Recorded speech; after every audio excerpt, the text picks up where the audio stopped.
Find the locus of points p, x, comma, y such that p is equidistant from both axes. So the first thing that you should realize is that we're talking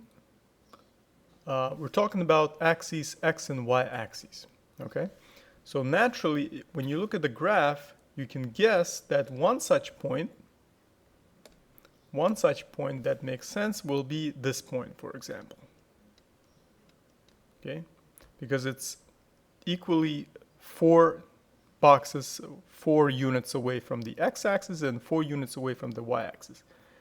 For example, this point can work as well because it's 3 units away from the x-axis and 3 units away from the y-axis, right? But we have to make sure that we have a locus of points or LOCI of points, right?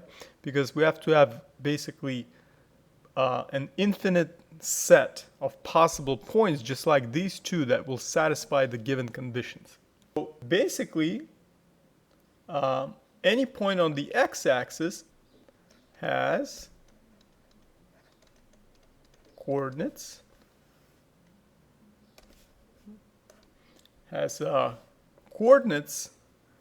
that has a variable number of the x's and only one possible value for the y coordinate, right, which is 0. So we can say it as x, comma 0. Now in the same way, the point on the y-axis has coordinates. So let's see. Y-axis has a variable number of y values, right? Because we're talking about vertical values, right? We can go up and down on the y-axis, but the x value will always be 0, right? So we're talking about 0, comma y.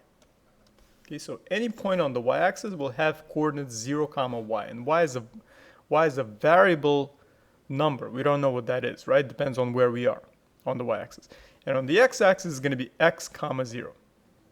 So what we're going to do next now, we're going to use the distance formula.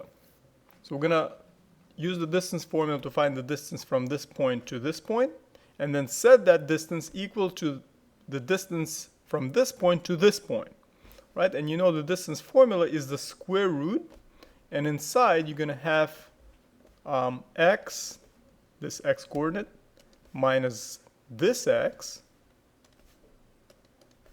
I'm going to mark it brown, squared, plus y coordinate minus this y coordinate, which is 0, squared. And that distance is set to the distance from this point to this coordinate, right? So we're going to do the same thing, except we're going to change slightly. So x minus 0 this time, squared, plus y minus the blue y, right? Because we're talking about this coordinate. So as a result, if you simplify this, you're going to get x minus x is 0, and y minus 0 is y. Y squared is just y squared inside. And here we're going to have radical x squared, right? Because everything else is 0 there. Now squaring both sides so that you get rid of the square root will give you precisely y squared is equal to x squared. So now if you square root both sides, taking the square root of both sides, making sure there's a plus minus for the right side, as a result you will get y is equal to plus minus x. Okay? So because the square root gets rid of the squared, right? The 2 in the exponent. So plus minus x. So that means you got two equations. Y is equal to x and y is equal to negative x. And that's precisely actually satisfying these points, because these points that we drew using our intuition and knowledge of the graph are actually on the LOCI of points, which are found by these equations. Y is equal to x and y is equal to negative x. Right? So what I mean is that the first equation, a straight line, will pass through the origin like that. Okay, and the second line, so that's y is equal to negative x, the one that we drew, and y is equal to x will pass through the origin as well. right? It will look like this. So as you can see, it makes sense with the algebraic result that we've obtained. Y is equal to x, and this is y is equal to negative x. So this is the LOCI of points satisfying the given condition. So I hope this was useful. Thanks for watching. See you in the next video.